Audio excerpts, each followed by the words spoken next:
Assalomu alaykum hurmatli obunachilar. Sizlar bilan bugun yana bu oyda uyladi. Bugungi lokatsiyamiz Yangiqo'rg'on shaharchasi, Yangiqo'rg'onning Aziz Binokor turar joy majmuasiga domiga kirib ketishdi. Yo'lni bo'yida joylashgan noturar binomiz bor. Bu joyimizni video davomida obzorini ko'rib chiqamiz.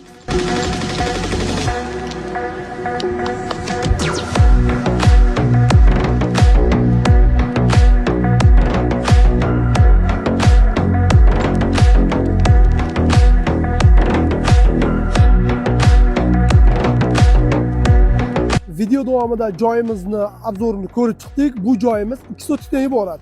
Hujjatlari keladigan bo'lsak, hujjatlari joyida. Ya'ni bu joyimiz oldini oynak magazin qilib, supermarket qilish uchun ham tayyor qilib qo'ygan.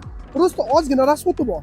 Aytgancha bu joyimiz narxi keladigan bo'lsa, narxi 25 milliard dollar, ozgina kam bu. Agarda kimgadir qiziq bo'ladigan bo'lsa, joy egalari nomerlarini har doimdek video ostiga qo'yamiz. Bemalol gaplashib, narxini olaverasizlar. Kanalimizga like va podpiska bosishni unutmang. Keyingi video obzorlarimizni ko'rishguncha.